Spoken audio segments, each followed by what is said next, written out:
말씀의 제목을 같이 나눕니다. 적당히 타협하게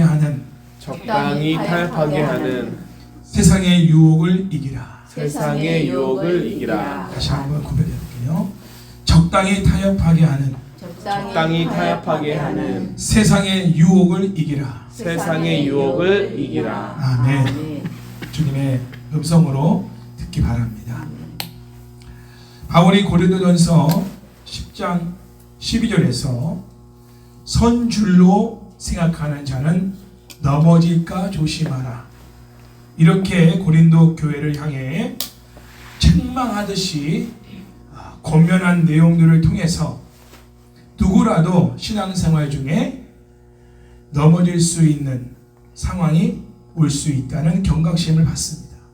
그리고 오늘 이 버가모 교회를 우리가 살펴보면서 다시 한번 우리도 이렇게 될 수 있다, 이런 경각심을 갖게 됩니다. 버가모 교회는 현 시대에 세속화된 교회의 모습입니다. 그 당시 버가모 교회는 세상으로부터 이중적인 공격을 받았습니다. 직접적인 공격을 받았기도 했고 간접적인 공격도 받았습니다. 직접적인 공격은 소아시아 교회가 공통적으로 겪고 있었던 황제 숭배 문제로 인해서 로마 제국과 로마 사회가 교회를 핍박하고 압박하고 공격한 그러한 것입니다. 그 핍박으로 교회는 귀중한 생명을 잃었습니다. 순교자가 발생한 것이죠. 그러나 이러한 직접적인 공격으로는 버가모 교회가 무너지지 않았습니다. 버가모 교회를 무너지게 한 것은 다른 이유였습니다. 그것은 세상의 유혹을 통해서 무너지게 된 것입니다. 적당히 타협하라는 거짓된 가르침을 받아들임으로 교회가 무너지게 됐어요. 세상이 어느 순간 박해의 손길을 거두고 박해의 어떤 핍박을 거두고 화해의 제스처를 취하자 교회는 이제 더 이상 어려움이 없어지게 되고 편안하게 신앙생활을 하게 된 것입니다. 이것이 바로 사탄이 사용하는 고단수 정책입니다. 편안함을 주는 것, 안정감을 주는 것입니다. 버가모 교회가 사탄의 이 고단수 정책에 휘말려들어 심하게 오염되고 부패한 상태에 놓이게 된 것이죠. 성도들은 원래 직접적인 공격을 받으면 바짝 긴장을 하면서 깨어 기도합니다. 그죠? 기도가 절로 나와요. 그 기도 부탁이 절로 나옵니다. 그러나 나를 공격하던 적들이 친구의 모습을 하고 화해의 제스처를 취하며 다가오면 더 이상 경계하지 않습니다. 주의를 기울이지 않습니다. 깨어 기도하지 않습니다. 그러다가 결국 넘어지게 되는 것이죠. 우리는 예수님이 버가모 교회에 나타나신 모습을 통해 버가모 교회의 문제를 알 수가 있습니다. 12절 말씀을 다시 한번 읽어보겠습니다. 어떤 모습으로 버가모 교회를 찾아보시는가? 시작. 버가모 교회 사제에게 편지하라. 좌우에 날선 검을 가지신 이가 이르시되. 아멘. 그 당시 버가모 도시는 종교적으로 그리고 경제적으로 정치적으로 매우 중요한 중심 도시였습니다. 버가모는 시민들의 안전을 담보해 주는 것으로 여겼던 내 수호신을 섬겼던 도시입니다. 제우스라고 하는 신을 섬기고 전쟁의 여신 혹 지혜의 여신 아테나 여신을 섬기고 술의 신인 디오니소스의 신을 섬겼고 의술의 신인 아스클레피오스라는 신을 섬겼습니다. 버가마의 높은 지대에 제우스 신전이 있었고 제단이 있었습니다. 그리고 아테나 신전이 지어져 있었고 이스클레피오스를 위한 거대한 지역들이 자리 잡고 있었던 도시가 버가모 도시입니다. 이처럼 다양한 신들을 섬기는 다신론적 제사 의식들이 버가모 도시에서 성행되었습니다. 그러나 요한계시록의 저자인 요한은 하나님께 대한 예배의 대립적 구조를 이루고 있는 로마 제국의 황제 숭배를 더 심각한 문제로 다루고 있다는 것입니다. 다른 어떤 신들을 섬기고 또 그들에 대한 영향을 받는 것보다는 황제 숭배에 대한 이 우상 숭배, 이 문제가 소아시아 교회가 겪고 있던 가장 큰 위기와 핍박이었다라는 것을 사도 요한이 강조하고 있습니다. 버가모 도시는 로마 제국이 소아시아를 효과적으로 통치하기 위한 중심적인 교두보이며 서머나 도시처럼 황제 숭배의 중심지로 잘 알려져 있었습니다. 특별히 버가모는 BC 29년에 로마 황제 아우구스투스를 위하여 신전을 지은 도시로도 유명합니다. 버가모 시민들은 서머나의 경우처럼 황제 숭배에 대한 총감독으로서의 버가모를 자랑스럽게 생각하고 있었습니다. 중심 도시라는 거죠. 황제 숭배를 행하는 중심 도시로서 버가모와 서머나가 그렇게 사용되고 있는 것에 대해서 믿지 않는 버가모 시민들은 그것을 자신들의 영광과 자랑거리로 삼고 있었다는 겁니다. 그러므로 버가모 도시에 살고 있던 성도들이 핍박을 받는 것은 다신론적 정황보다는 황제 숭배의 정황이 좀 더 강하게 작용했다라고 볼 수가 있는 것이죠. 황제 숭배 의식에 참여하는 것은 로마 제국에 대한 충성심을 보여주는 것인 반면에 황제 숭배를 거부하는 것은 불경건한 것이고 로마 제국에 대한 배신 행위로 간주되었습니다.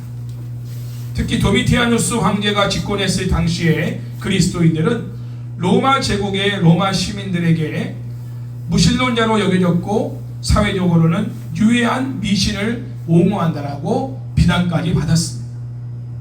이렇듯 황제 숭배를 중심으로 하는 정치적, 경제적, 종교적 정황은 교회 공동체에게 황제 숭배에 대한 큰 압박을 가했을 것이며 그로 인해 그리스도인들은 큰 고통을 겪었을 것이 틀림없습니다.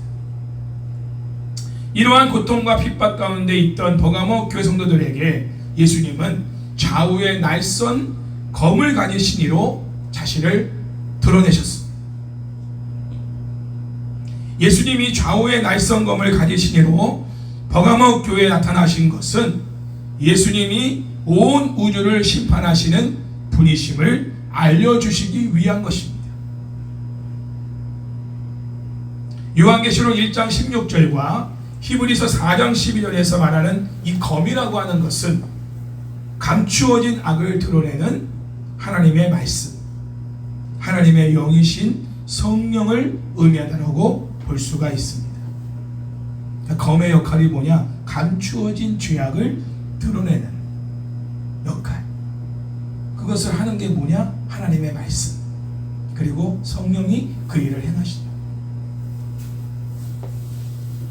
이렇게 버가모 교회에 보내는 메시지가 예수님을 온 우주의 심판주로 소개하며 시작한다는 것은 황제 숭배와 관련해서 버가모 교회가 처해 있는 영적 전쟁의 심각성 때문이며 버가모 교회에 보내진 메시지에서도 매우 중요한 역할을 하고 있습니다. 예수님은 좌우의 날선검을 가지신 이로 나타나시며 버가모 교회를 칭찬하십니다. 13절 말씀, 자, 어떤 칭찬의 내용이 나올까요? 같이 한번 읽어봅니다. 시작. 내가 어디서 사는지를 내가 아노니 거기는 사탄의 권자가 있는데 내가 내 이름을 굳게 잡아서 내 충성된 증인 안디바가 너희 가운데 곧 사탄이 사는 곳에서 죽임을 당할 때 나를 믿는 믿음을 저버리지 아니하였도다. 아멘. 자, 버가모 교회 성도들이 대단한 사람들입니다. 예수님은 먼저 버가모 교회 성도들에게 이렇게 말씀하시: 내가 알고 있다. 내가 너희들이 사는 곳이 어딘지를 알고 있고 너희들이 처한 상황이 어떤 상황인지를 내가 알고 있다. 이렇게 먼저 말씀해 주시죠. 굉장한 위로의 말씀이죠. 그곳은 바로 사탄의 권자가 있는 곳이다. 이 버가모라는 도시가 사탄의 권자가 있는 곳이다. 이 말은 뭐냐면 이 버가모라는 도시는 사탄이 왕으로 군림하고 있는 도시라는 겁니다. 자, 이러한 표현은 황제 숭배의 중심지인 버가모 도시의 특징을 말하고 있습니다. 사탄의 주도 아래 버가모에서 발생한 황제 숭배가 버가모 교회 공동체를 심각하게 핍박하고 있었음을 주님도 알고 계시다는 겁니다. 반면에 사탄의 권자를 물리적으로 이해한다면 아까도 말씀드렸죠. 제우스 신전이 삼복대기에 딱 지어져 있어요. 그러니까 멀리서 바라보면 마치 사탄의 권자처럼 보이는 거예요. 야, 사탄이 저 높은 곳에 딱 진을 치고 이 버가모 도시를 다스리고 있는 것처럼 육안으로 보이는 거죠. 실제로 아크로폴리스가 도시의 고원지대에 세워져 있어서 멀리서 보면 보좌처럼 딱 보였던 겁니다. 이러한 상황 속에서 버가모를 사탄의 권자가 있는 곳으로 주님이 간주했을 가능성이 큽니다. 예수님은 버가모 교성도들이 영적으로 아주 열악한 환경과 그런 상황 속에서 살고 있다는 것을 알고 계십니다. 그리고 그것을 인정하고 계십니다. 그러나 중요한 것은 예수님이 버가모 교회 성도들로 하여금 그러한 환경을 피할 수 있도록 해주겠다고 약속한 말씀이 없다는 겁니다.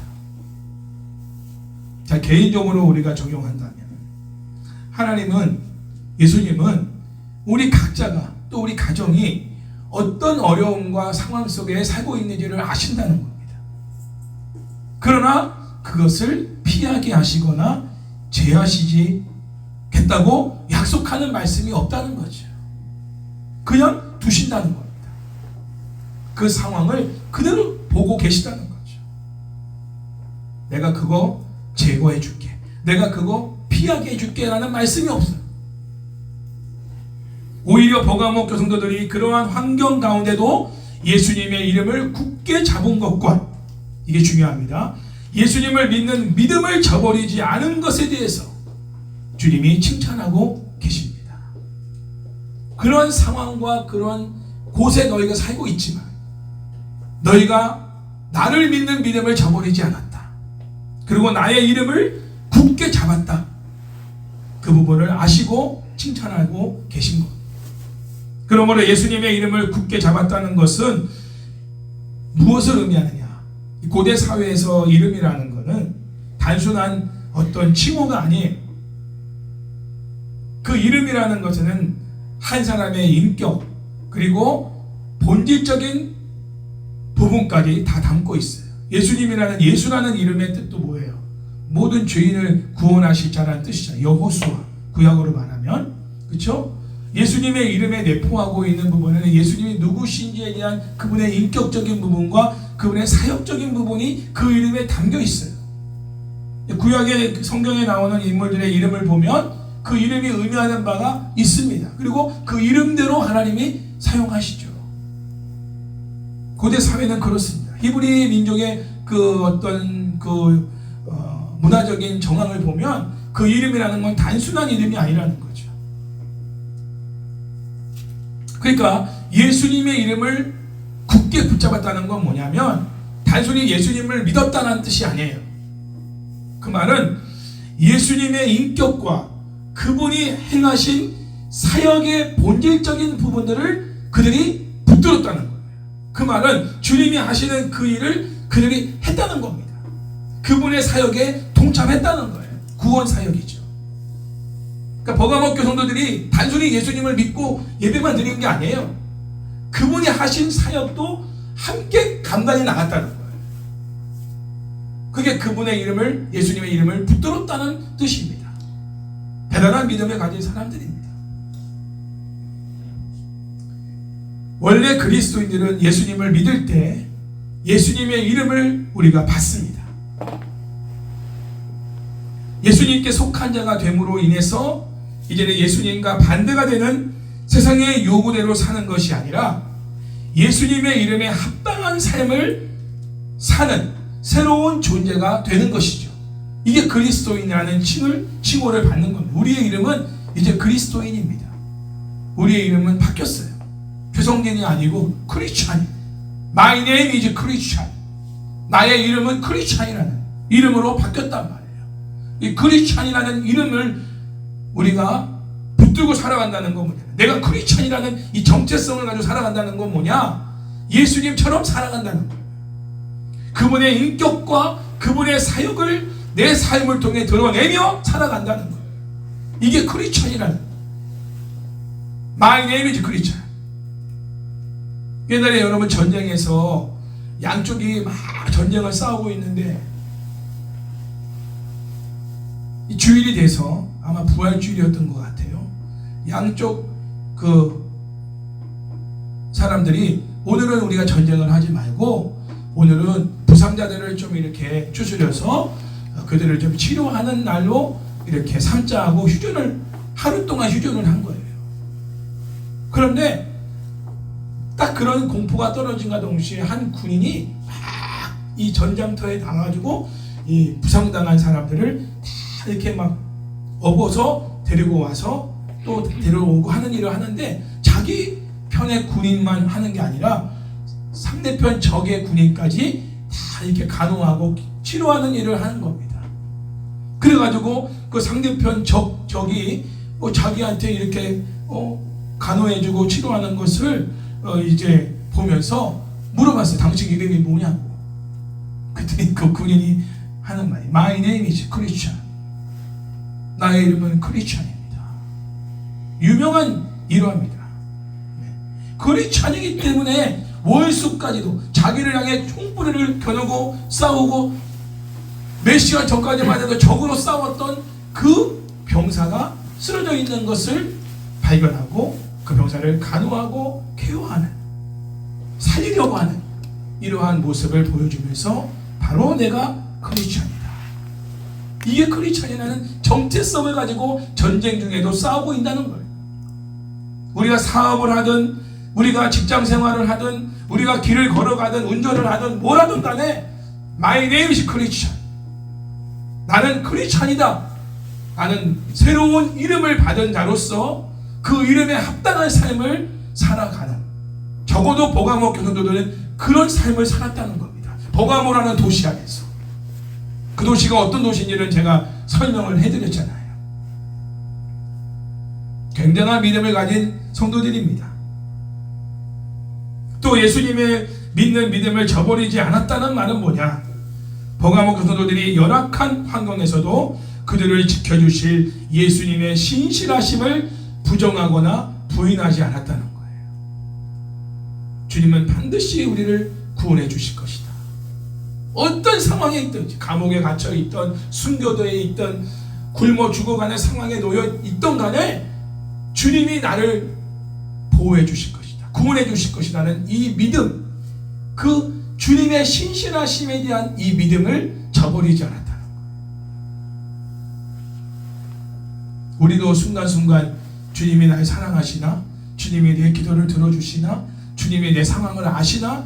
우리가 그렇게 의문이 들고 때로는 불평할 때가 있는데 이 버가모 교성도들은 전혀 그런 사람들이 아니라는 겁니다.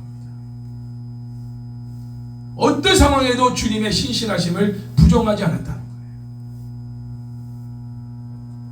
자, 버가모 교성도들이 처한 이런 삶의 정황을 보면 자신들을 지켜주실 예수님의 신실하심을 부정하기 쉬운 상황이었음은 분명한 사실입니다.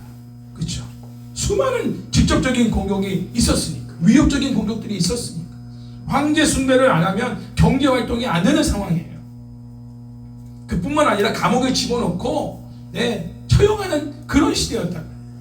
그런데도 주님은 우리를 절대로 가만두지 않으실 것이다. 구원해 주실 것이다. 이 믿음을 붙들었다는 거죠. 그럼에도 불구하고 버가모 교도들은 예수님의 신실하심을 부인하지 않는 가운데서 안디바라고 하는 사람의 순교자가 발생하게 된 것입니다. 예수님은 그 이름을 알고 계십니다.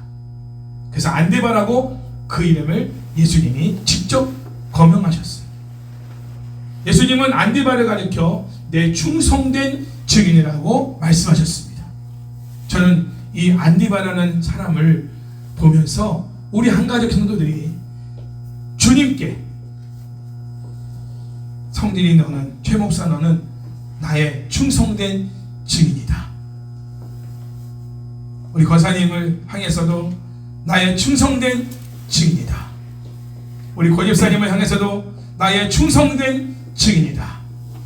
우리 자매님들, 우리 윤선 집사님, 하영이 사모님을 향해서도 나의 충성된 증인이다. 이렇게 주님이 인정해 주시는 이런 은혜가 있기를 간절히 소망합니다. 우리는 안디바가 예수님이 가시는 길을 충실하게 따라갔던 자임을 알 수 있고 예수님이 안디바를 얼마나 사랑하시는지를 느낄 수가 있습니다. 안디바는 철저하게 예수님의 제자로서의 길을 걸어갔던 사람입니다. 또한 버가모 성도들은 안디바가 보인 삶의 모습을 자신들도 취하여야 할 것을 알고 있었습니다. 동기부여가 된 것이죠. 야, 우리도 안디바처럼 저런 길을 가야 돼. 순교자의 길, 십자가의 삶을 살아가야 돼. 그런 도전을 받은 거죠. 그리고 그런 신실한 증인의 삶을 살았을 것입니다. 버가모 성도들은 안디바의 죽음에도 위축되지 않았고 예수님의 신실함을 부정하지 않았으므로 예수님으로부터 칭찬을 받게 되었습니다. 안디바의 죽음에 대한 이야기는 당시의 버가모 도시의 환경에서 안디바와 같은 순교자가 계속해서 나올 수 있다는 사실을 암시하고 있는 겁니다. 안디바로 끝나는 게 아니라는 거죠. 또 다른 순교자가 나올 수가 있다는 거예요. 안디바의 죽음은 황제 숭배를 강압적으로 밀어붙이는 악의 세력과 황제 숭배를 거부하는 하나님의 신실한 증인 사이의 충돌 가운데서 필연적인 결과라는 사실을 또한 주님이 말씀하고 계신 겁니다. 순교는 필연적이다. 그걸 피할 길을 주시는 게 아니라는 거. 우리의 믿음을, 주님과의 그 신실한 믿음을 지키기 위해서는 순교도 가능하다. 안디바를 통해 그 부분을 주님이 버가모 성도들에게 말씀하고 있는 거예요. 그래서 그것을 부끄럽게 여기거나 불쌍하게 보는 게 아니라 내 충성된 증인이다 라고 인정해 주시는 거예요. 그럼에도 예수님의 신실함을 부정하지 않음으로써 예수님의 신실한 증인의 삶을 살았던 버가모 교회 성도들에게 예수님은 이제 책망하십니다. 무엇을 책망하시는가? 이런 교회도 책망받을 것이 있는가? 자, 있습니다. 14절과 15절 말씀. 그러나 시작. 그러나 내게 두어 가지 책망할 것이 있나니 거기 내게 발람의 교훈을 지키는 자들이 있도다. 발람이 발락을 가르쳐 이스라엘 자손 앞에 걸림돌을 놓아 우상의 제물을 먹게 하였고 또 행음하게 하였느니라. 이와 같이 내게도 니고라당의 교훈을 지키는 자들이 있도다. 그러나 나는 이 접속사는요 앞에서 언급하고 있는 버가모 교성도들을 향한 칭찬의 내용이 책망의 내용으로 반전되는 것을 예고하고 있죠. 이제는 칭찬 끝. 이제는 책망이 너에게 책망할 것이 있다. 버가모 교성도들 칭찬의 내용이 이제는 책망의 내용으로 바뀌면서 그 책망할 내용이 뭐냐? 버가모 교회 공동체 안에 발람의 교훈을 지키는 사람들이 있다는 것입니다. 자, 발람의 교훈을 지킨다는 건 뭘 의미할까요? 예수님은 발람의 교훈에 대해 구체적으로 말씀하십니다. 우리가 구약 성경을 읽어서 알겠죠? 민수기 말씀을 읽고 보면은 이 발람의 교훈은 선지자 발람이 자신을 돈을 주고 고용했던 모압 왕 발람에게 모압에게 이스라엘을 넘어뜨릴 수 있는 방법을 조언한 내용으로 이스라엘 백성에게 모압의 우상인 바알 부올의 제물을 먹게 함으로써 올무가 되게 하고 모압의 딸들과 행음하게 하여 하나님 앞에 죄를 범하게 하는 치명적인 결과를 가져온 사건입니다. 바울도 이 부분에 대해서 고린도전서 아까 말한 그 말씀을 인용했어요.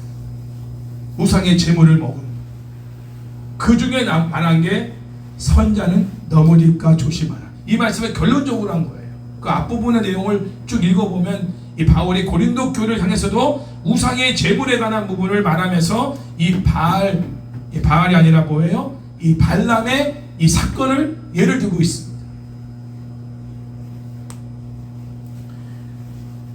결국 그로 인해 선지자 발람은 이스라엘 백성들을 잘못된 길로 인도한 부정한 교사로 표상이 되고 말았습니다. 여기서 이스라엘 백성들이 하나님 앞에 지은 범죄는 두 가지입니다. 우상 숭배와 행음입니다. 이것은 아합 왕의 아내 이세벨의 경우에서도 잘 나타나죠. 민수기 25장 1절 3절에서 이스라엘의 아들들은 모압 여인들과 육체적으로 행음했을 뿐만 아니라 우상 숭배에 의해 모압의 신들과도 영적으로 행음하게 되었습니다. 여러분, 믿지 않은 자와 성적인 관계를 갖는 것은 그 믿지 않은 자가 믿는 신과도 우리가 연합하는 것이 되는 거예요. 요즘에 뭐 방송에 뭐 이승기 씨가 뭐 불교인 겸일이 씨의 사위가 된다, 4월에 결혼한다. 그래서 뭐 묵주까지 이렇게 겸일이 씨가 껴줘가지고 달고 다니면서 개종했다, 불교로. 뭐 이런 뭐 방송들이 나오고 막 유튜브에도 나오고 막 그래요. 군대에서 세례받았던 이승기 씨가, 기독교인이라고 자기가 자처했던 이승기 씨가 이다인인가 하는 그 여인과 결혼하기 위해서 이제 불교인으로 이제 뭐 갔다는 뭐 이런 얘기들이 있습니다만, 하나님이 보실 때는 왜 믿는 자와 결혼을 해야 되느냐? 종교가 다른 사람하고 연합하는 건 그 신과도 연합하는 것으로 본다는 거예요. 그러니까 그 사람과만 행음하는 게 아니라 그 신들과도 행음하는 것으로 영적인 부분까지도 하나님은 보신다는 거예요. 이 성적인 문제는요, 하나님이 영적인 문제까지 보시기 때문에 더 큰 심판이 임하는 거예요. 왜 바알의 신전에서 왜 그런 행음을 하는 것들이, 그 창녀들이 거기서 육체적인 관계를 가지면서 그게 제사의 의식이었어요. 바알을 섬기는 의식이었단 말이에요. 하나님이 그걸 얼마나 그거를 진노하셨는지 몰라요. 그래서 엘리야를 통해서 850대 1로 갈멜산에서 전투해서 승리해서 그 제사장들을 전부 다 죽여버리게 했잖아요. 하나님께서. 하나님 보실 때는 가장 악한 일, 성적인 범죄로 끝나는 게 아니라 그게 영적인 행음의 행위까지도 가서 하나님과도 간통하는 죄가 되는 거. 하나님 앞에서 영적으로 우리가 하나님 백성인데, 하나님 백성으로서 우리가 하나님이 아닌 어떤 우상을 숭배하는 사람과 성적으로 우리가 연합한다. 그리고 그들이 먹는 그 우상 앞에 드려진 어떤 음식을 같이 먹는다. 이거는 하나님을 저버리는 행동이야. 그 다른 신을 받아들이는. 우리는 그렇게 생각 안 하죠. 그 정도쯤이야 뭐 눈 감아 주시겠지. 하나님이 내가 하나님을 부인하는 게 아니잖아. 내가 하나님을 안 믿는 게 아니잖아. 내가 교회 안 나가는 거 아니잖아. 네, 우리는 그렇게 생각하고 그 정도쯤이야 라고 생각하지만 하나님은 그렇게 보시지 않는다. 바울이 믿지 않는 자와 멍에를 내지 마라, 이런 말을 과감하게 하는 것은 결혼 문제를 다룰 때 이게 영적인 하나님과의 행음행위로 가는 부분이기 때문에 그렇게 심각하게 이 공동체 안에 그걸 책망한 것입니다. 여러분 꼭 아셔야 돼요. 성적인 범죄는 그 사람과의 범죄로 끝나는 게 아니라 영적인 하나님과의 관계까지도 큰 범죄를 저지르는 행음행위가 된다는 거예요. 그걸 지금 이 버가모 교회가 용납한 것입니다. 이런 거짓된 가르침을 통해서 성도들을 미혹한 거짓 교사들이 그 안에 있었던 거예요. 괜찮아. 마치 우리가 일제 때 어때요?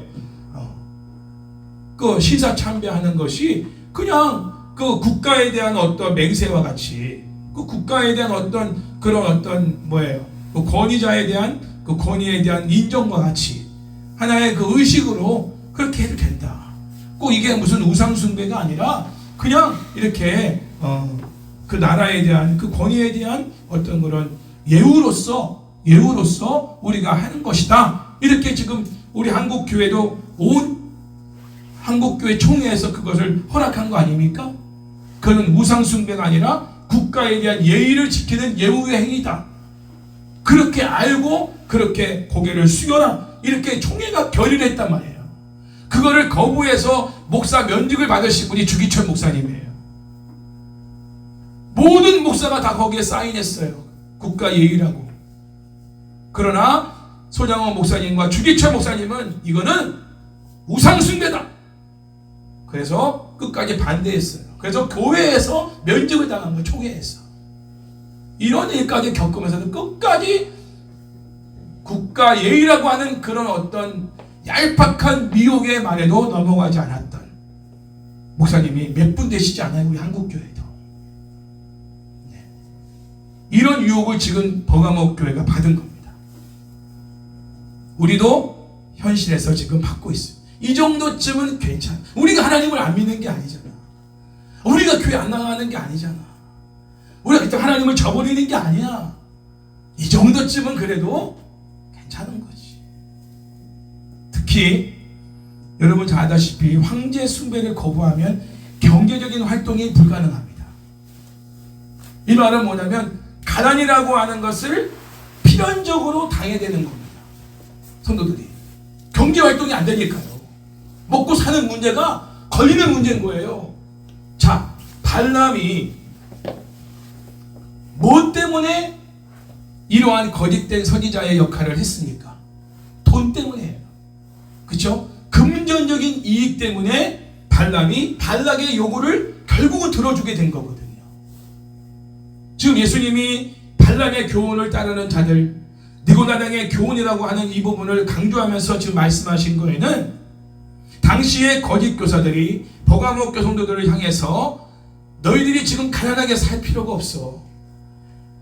황제 숭배는 그냥 예의 차원에서 그냥 하는 것이고 황제를 숭배하는 그 재단에서 나오는 그 음식들 그냥 먹어도 돼. 그냥 아무 생각 없이 먹으면 그게 죄가 되지 않아. 괜찮아.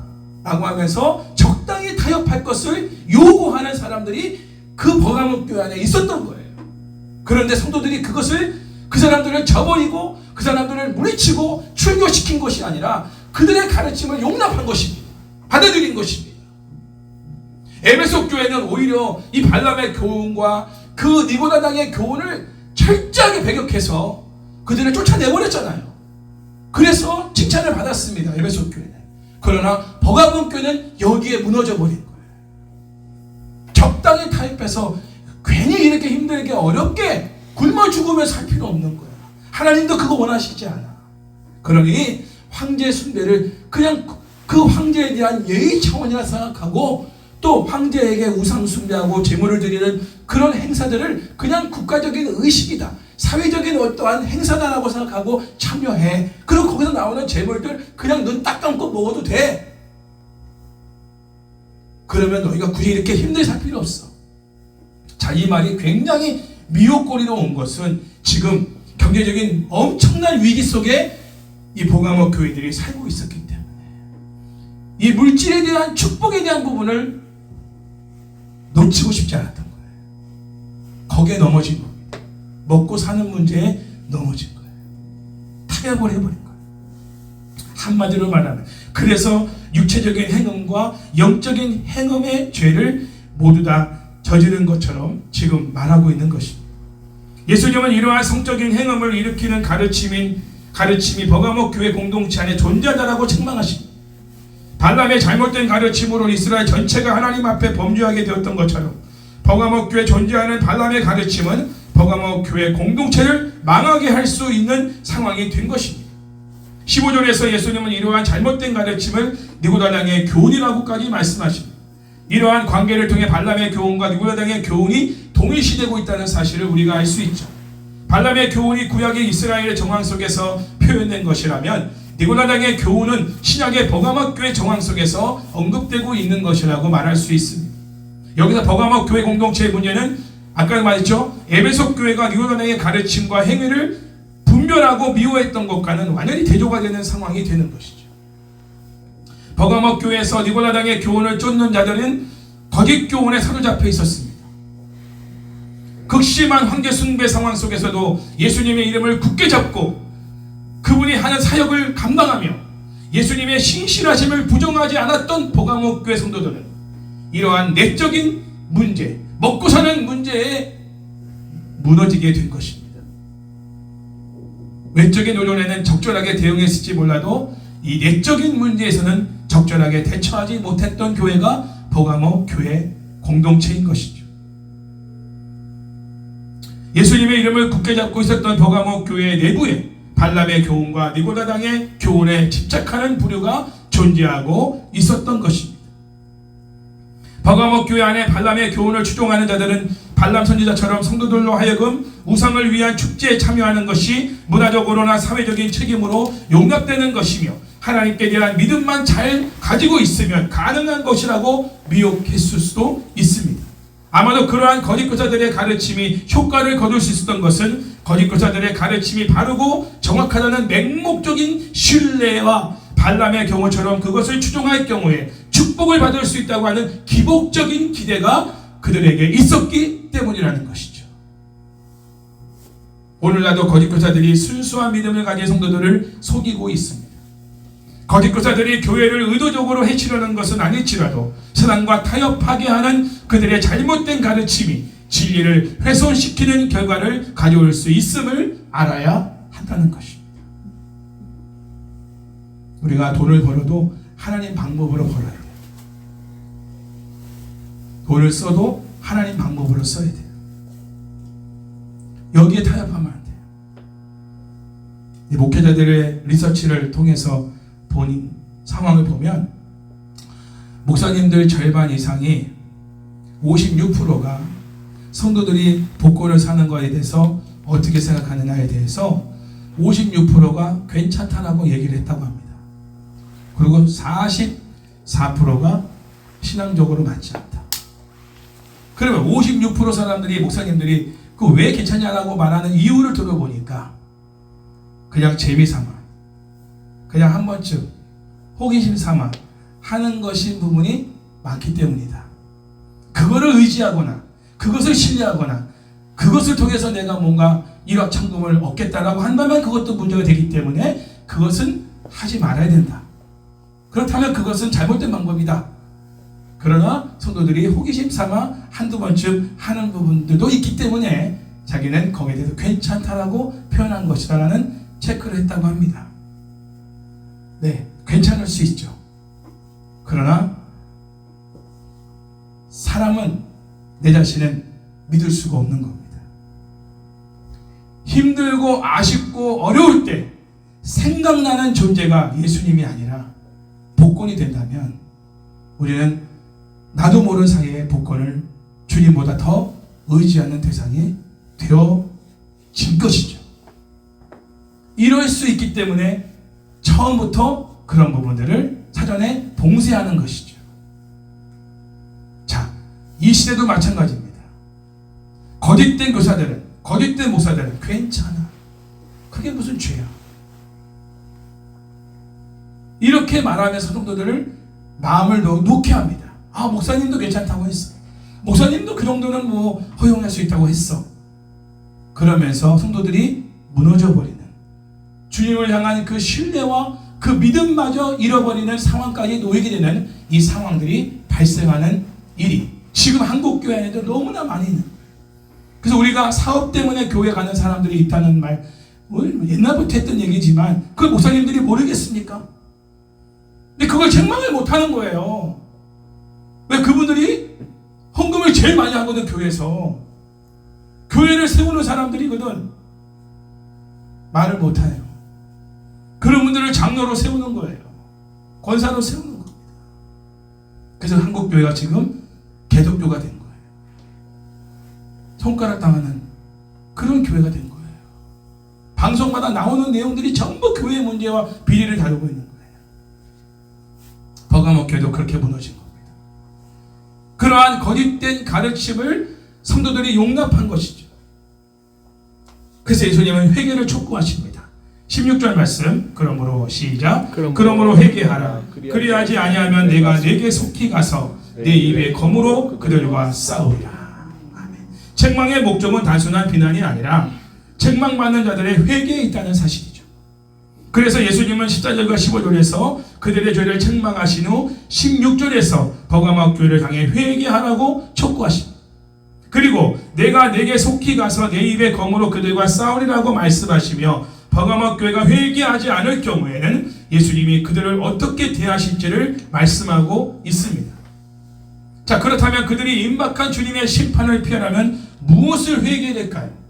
그것은 그들이 예수님께 책망받은 발람의 교훈과 니고라당의 교훈을 분별해서 제거하지 못한 것에 대해서 회개해야 한다는 것입니다. 진리에서 떠난 잘못된 교훈을 쫓는다는 것은 하나님이 미워하시는 우상 숭배와 음행을 행하는 것이며 하나님을 모독하는 것이라는 거예요. 하나님을 모독하는 것이다. 저는 이 말씀을 묵상하면서 하나님이 어느 때 모독을 당하실까를 생각을 해보니까, 내 자식을 키워보니까 자식들이 남들에게 욕먹을 때 아버지가 고개를 숙이지 못해요. 학교에 가서 안 좋은 일로 불려가가지고 선생님들 앞에 고개 숙이고 제가 죄송합니다. 제가 잘못 가르쳐서 그렇습니다. 용서해 주십시오. 모독을 당하는 거예요. 하나님이 언제 모독을 당하는가? 내가 아버지의 입장에서 생각해 보니까 하나님의 백성들이 하나님을 의지하지 않고 세상의 헛된 것들을 의지하고 살아갈 때 그들은 그렇게 말하진 않아요. 야, 너는 하나님을 믿으면서 어떻게 나한테 돈을 빌리러 올 수 있어? 너는 하나님을 믿는 사람이 어떻게 나한테 이런 부탁을 할 수 있어? 너 하나님은 그런 것도 들어주지 않는 분이야? 우리가 믿는 석가모니는 잘 들어주는데 이런 말을 굳이 안 한다 할지라도 우리가 그들 앞에 고개를 숙이고 그들 앞에 뭔가 도움을 구하고 그들에게 뭔가를 의지하는 어떤 표현을 한다는 자체는 내 아버지이신 하나님을 모독하는 행동이라는 그런 생각이 들더라. 내가 하나님의 자녀로서의 자존심을 가지고 살아야겠다. 내가 늘 말하는 거지만 목사가 돈은 없어도 가본은 지켜야지. 네. 가온을 지켜야지. 가보가. 그 말은 내가 목사로서 하나님의 종으로서 세상에서 볼 때는 정말 별 볼일 없는 사람처럼 보이고 가난한 목사로 보일지 모르지만 그렇다고 해서 내가 그들에게 고개를 숙이고 그들에게 뭔가 그들을 도움을 구하는 그러한 존재로 내가 살아간다면 우리 하나님을 모독하는 것이다. 세상과 타협한다는 것은 하나님이 세상보다 못하신 분이라는 것을 증명하고 있는 거예요. 그들이 볼 때는 자기들이 믿는 세상의 신보다 못한 신으로 하나님을 평가한다는 것이지. 누구 때문에? 우리가 하나님을 그렇게 모독하는 거예요. 그들이 모독하는 게 아니라 우리가 하나님을 모독하는 거예요. 나도 그런 적들이 있었어요. 그러나 절대로 목에 칼이 들어와도 굶어 죽는 한이 있어도 내가 하나님을 모독하는 행위를 하고 싶지 않다. 나는 이 말씀을 준비하면서 하나님 앞에 그런 기도를 드렸어요. 지금보다 더 어려운 상황에 놓인다 하더라도 내가 하나님 앞에서 구하면 구했지 사람 앞에 구하지 않겠습니다. 하나님이 안 주시면 안 주신 대로 사겠습니다. 주시면 주신 대로 사겠습니다. 그 자존심 지키겠습니다. 왜? 그것은 하나님의 영광과 하나님의 자존심과 직결된 문제라는 거예요. 우리 하나님은 무능하신 분이 아니에요. 절대로 전능하신 분. 그분이 우리의 기도를 안 들어주신 데는 이유가 있는 거죠. 아까도 버가모 교회 얘기했지만 그런 상황에 있는 걸 아시면서도 왜 그걸 제거하지 않았는가? 그게 하나님 뜻인 거예요. 그 뜻을 받아들이는 것도 믿음인 것이죠.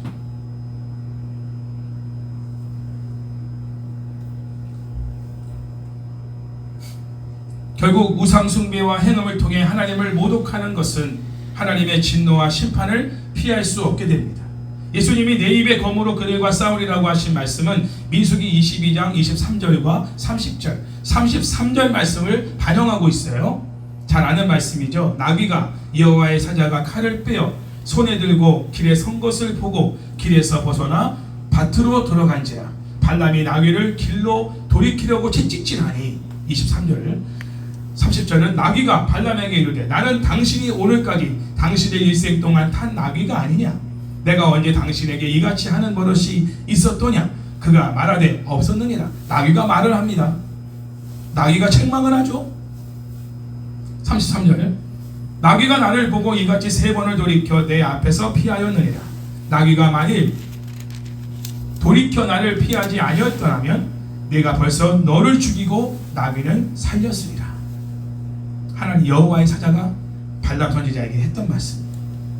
민수기의 말씀은 여호와의 사자가 칼로 발람을 죽이려고 하였으나 나귀가 그 사자를 피함으로써 발람이 죽임당하는 것을 면하게 해줬다는 내용입니다. 여기서 흥미로운 것은 회개해야 될 사람들은 버가모 교회 모든 성도들을 말하는 반면에 그들이 회개하지 않았을 때 예수님이 싸우시겠다고 하신 대상은 발람의 교훈, 곧 니고라당의 교훈을 쫓는 사람들이란 점입니다.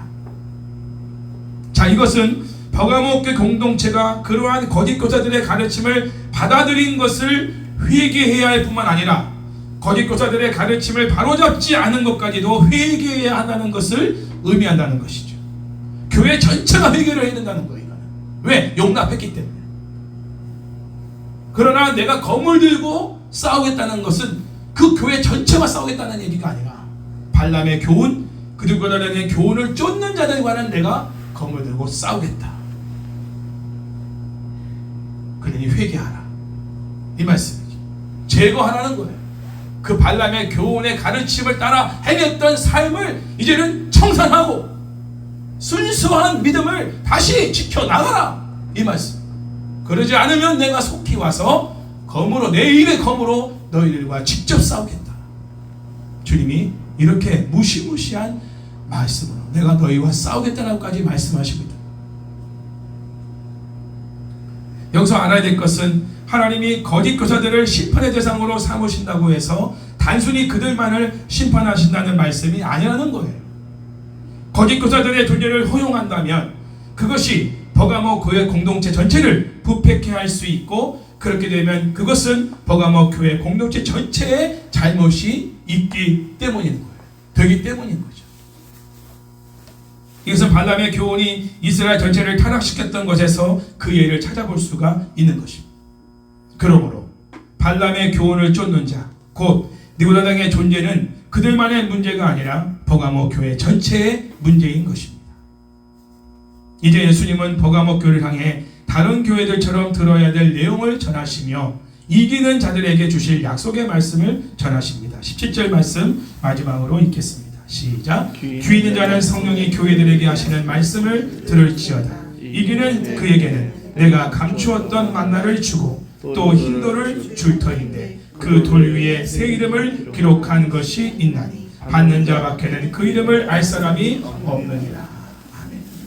여기서 이기는 자는 니고라당의 가르침을 받아들인 것을 회개하고 그런 자들을 바로잡는 일을 실천한 사람을 말하고 있습니다. 아닌 것은 아닌 것으로 말하고 아닌 것은 아닌 것으로서 처신하는 사람들, 그들이 이기는 자라는 거예요. 버가모 교회 공동체에 이기는 자에게는 세 가지의 종말적 약속이 주어집니다. 첫째로 예수님은 이기는 자에게 감추어 있던 만나를 주시겠다고 약속하십니다. 이 감추어 있던 만나는 뭘 의미할까요? 만나 하면 생각나는 게 뭐예요? 이스라엘 백성들이 광야에서 하나님께 받은 그 일용할 양식이죠. 만나. 자, 그 광야 여행 중에서 그 만나로 만족하지 못한 사람들, 발람의 거짓 가르침으로 발생한 사건과도 관련이 됩니다. 우상의 제물을 먹게 하는 발람의, 그래서 음행을 하게 하고 우상 숭배를 하게 하고 그 우상의 제물을 먹게 하는 일을 주도했던 사람이 발람 선지자예요. 이스라엘 백성들이 발람의 교훈을 쫓아 우상의 음식에 참여하지 말고 하나님이 날마다 공급하시는 만나에 의존하도록 하셨던 것처럼 버가모 교회 공동체 역시도 행음하게 하고 우상의 제물을 먹게 하는 느고다당의 교훈에 의존하지 말고 끝까지 승리하여 숨겨진 만나를 먹으라고 주님이 명령하시는 말씀입니다. 우상의 제물에 의한 헛된 만족을 누릴 것인가, 아니면 만나에 의한 참된 만족을 누릴 것인가, 이게 문제라는 겁니다. 요한은 버가모 교회뿐 아니라 이 시대 모든 교회들에게도 도전하고 있습니다. 지금 우리에게 도전하고 있습니다. 세상이 주는 헛된 만족을 쫓을 것인가, 아니면 예수님이 주시는 참된 만족을 쫓을 것인가, 선택하라. 누구의 잔치에 참여할 것이냐. 여러분, 우상의 제물을 먹으려면 우상의 축제에 참여를 해야 되는 거예요. 우상의 축제, 그 제사의식에 참여를 해서 같이 동참을 하고 거기서 나오는 제물을 같이 나눠 먹는 겁니다. 그 일시적인 쾌락을 누릴 수 있겠지만, 일시적인 만족을 누릴 수 있겠지만 진정한 만족을 얻을 수가 없다는 거예요. 세상에 주는 것들은 다 일시적인 것들입니다. 제가 늘 말씀드리지만 대출은 일시적으로 도움을 줘요. 문제를 해결해 줍니다. 예를 들어서, 그래도 대출을 안 할 수는 없죠. 우리가 하죠. 그런데 하나님이 주시는 돈은 갚을 일이 없어요. 그렇죠? 우리 늘 경험하고 살아요. 하나님이 우리에게 공급해 주시는 것들은 그냥 쓰라고 주는 것이 갚으라고 주는 게 없어요. 그러니까 갚을 것에 대한 부담감이 없다는 거예요. 그냥 받아 누리고 사용하면 되는 거예요. 그러나 우리가 필요에 의해서 대출을 받으면 그걸 갚는 것에 대한 그 스트레스와 그 고통을 안고 우리가 사는 겁니다. 수십 년을. 하나님이 원하는 삶이 아니에요. 그런 삶이에요. 하나님이 우리에게 주시는 안식과 쉼은 영원한 것입니다. 하나님이 주시지 않으면 우리가 쓰지 않는 것이 맞습니다.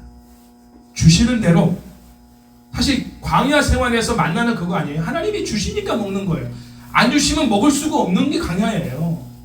우리가 지금 광야의 길을 걸어가고 있다고 하면서도 우리가 우리의 방법과 아니면 세상 사람들이 경제 활동을 통해서 우상 앞에서 그 우상을 숭배함으로, 우상을 의지함으로 자기들이 얻은 그 방식들로 의해서 살아가는 방식을 우리도 그 방식대로 살아가면서 우리가 먹고 산다면 우리는 하나님을 믿는 사람과 세상 사람과 구별이 안 되는 거예요.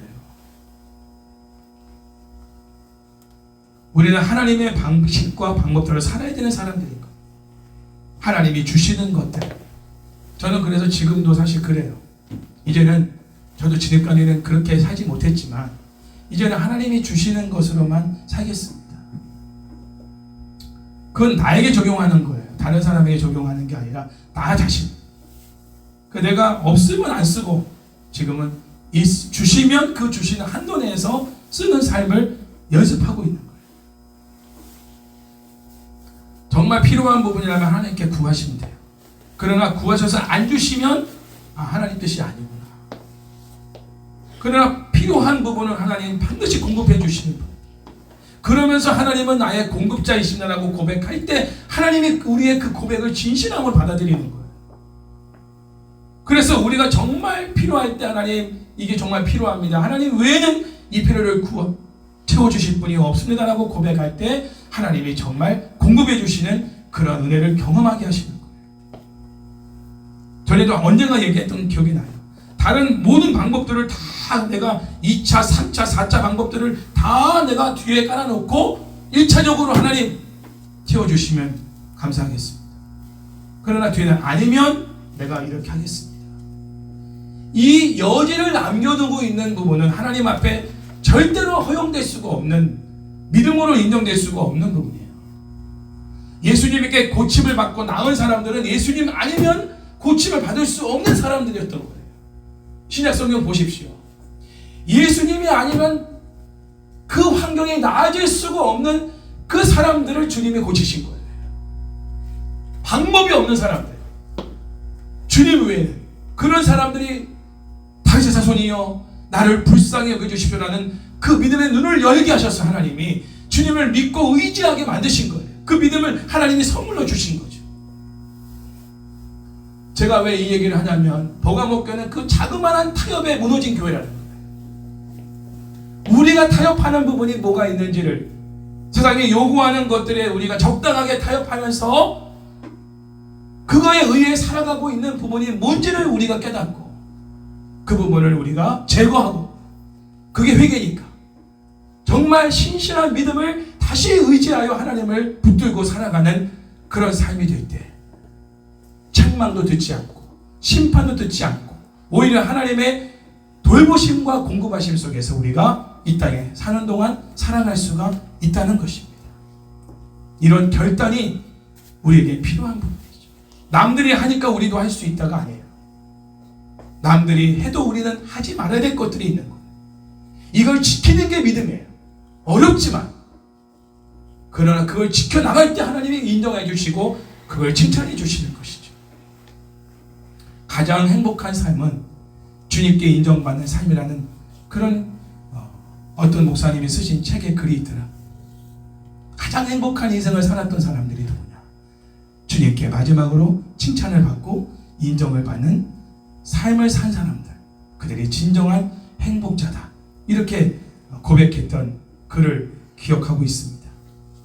여기서 만나라고 하는 것은 결국 뭐냐? 예수 그리스도, 그분을 통해 우리에게 주시는 생명의 말씀, 그분 자체가 우리에게는 감추어진 만나라는 것.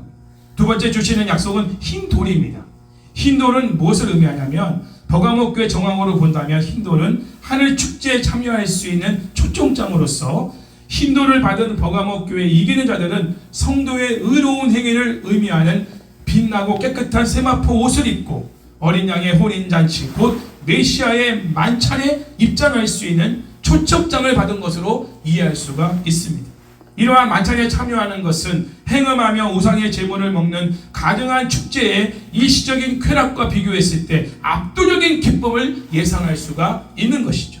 이러한 사실을 통해 버가모 교회 성도들은 최종적으로 이기는 자에 대한 강력한 동기부여를 받게 된 것입니다. 이러한 의미에서 이기는 자에게 주어지는 흰 돌은 미래의 구원에 대한 확신을 주려는 의도를 갖고 있다는 것이죠. 실제로 예수님은 이기는 자에게 새 이름을 주시겠다라고 약속하십니다. 흰 돌 위에 새 이름이 새겨질 것이라고 말씀하시는데, 자, 새 이름은 누구의 이름인가? 세 가지 주장이 있어요. 감출, 받는 자밖에는 그 이름을 알 사람이 없느니라는 말에서 비밀성이 강조되기 때문에 새 이름이 예수님의 이름인지 성도 이름인지 알 수 없다는 주장이 하나가 있고, 두 번째 주장은 예수님의 것이다. 세 번째 주장은 새 이름은 성도의 이름을 의미한다. 세 가지 주장이 있습니다. 그러나 요한계시록 19장 12절에서 이 문구는 재림하는 예수님을 신적인 존재로 간주하고 오직 예수님만이 자신의 초월적 존재의 비밀을 이해할 수 있다는 것을 강조하고 있습니다. 이러한 배경에서 받는 자밖에는 그 이름을 알 사람이 없느니라는 문구를 우리가 이해한다면 새 이름은 누구의 이름이냐? 바로 예수님의 이름으로서 예수님의 초월적인 주권을 나타낸다라고 간주할 수가 있다는 것이죠. 주권자이신 예수님의 이름을 우리가 가지게 될 때 이기는 자는 영원하고 안전한 구원을 선물로 받게 된다는 것입니다. 자, 이 세 가지가 다 뭐냐? 확실한 구원을 받게 된다는 것을 의미하고 있는 약속의 말씀이라는 거예요. 이기는 자에게 감추어진 만나, 그리고 흰 돌, 그리고 흰 돌 위에 새겨진 새 이름, 이 모든 것이 확실한 미래의 구원을 보장받게 하신다. 이 부분에 대한 약속을 이기는 자에게 주시겠다라고 주님이 말씀하신 겁니다. 자, 이제 우리는 버가모 교성도를 향한 주님의 책망도 들었고 칭찬도 들었습니다. 우리는 어떻게 살아야 될까요? 우선 그들이 칭찬받은 바의 믿음대로 우리도 살아야 될 줄로 믿습니다. 어떤 위협적인 공격과 어려움이 있더라도 주님의 이름을 우리가 굳게 붙들고 주님의 우리를 향한 신실한 사랑을 우리가 절대로 부정하지 않는 그런 믿음을 지키는 삶, 더 나아가서 발람의 교훈, 세상의 거짓된 가르침이 교회 안에서까지도 이렇게 가르쳐져서 그것을 우리가 용납하고 그것을 받아들임으로 인해서 적당히 타협하는 그러한 가운데서 양다리 거치고 신앙생활하는 이러한 유혹을 우리가 반드시 제거해야 한다.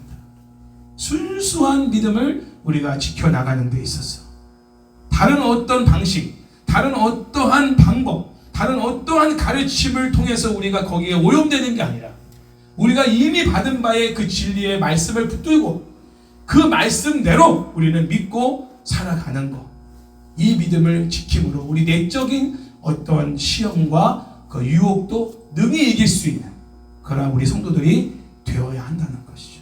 특히 경제적인 문제, 이 물질적인 문제에 있어서 우리가 약해지지 말아야 된다. 돈 때문에 바람 선지자가 그렇게 거짓 선지자가 된 거죠. 그래서 온 이스라엘 백성들을 다 타락하게 만들어서 하나님의 심판을 받게 만든 장본인이 된 거예요. 저도 그런 발람과 같은 선지자가 돼서는 안 되겠죠. 적어도 하나님께서 맡기신 주의 백성들을 바른 길로, 진리의 말씀으로 하나님이 뭘 원하시는지에 대한 그것을 바르게 내가 알고 바르게 가르치고 바르게 살아가는 그런 목회자의 모습을 여러분들에게 죽기까지 보여주는 것이 또 저의 사명이겠죠. 또한 우리도 그렇게 살아가야 되는 것이겠죠. 그게 My Name Christian, 이게 그리스도인으로서 이 땅을 살아가는 자존심이에요. 그래서 하나님을 높이는 것이죠. 우리가 하나님을 모독하는 삶이 아니라 하나님을 영화롭게 하는 삶을 살아가는 것. 꼭 잘 돼서 성공해서 하나님이 하셨습니다라고 연예인처럼 나와가지고 이렇게 하나님을 높이는 그것만이 아니고 우리가 주어진 상황 속에서 묵묵히 바보같이 하나님의 말씀을 붙들고 여기저기서 들리는 여러 가지 소리들이 있지만 그런 소리들을 다 차단시키고 오직 진리의 말씀에 굳건히 서서 좌우로 돌아보지 않고 한 걸음 한 걸음 그 길을 따라서 묵묵히 걸어가는 그 삶이 하나님을 영화롭게 하고 하나님을 드러내는 하나님의 거룩하심과 그분의 영화로우심과 다른 신들과 다른 하나님이라는 것을 드러내는 이러한 삶의 모습이다.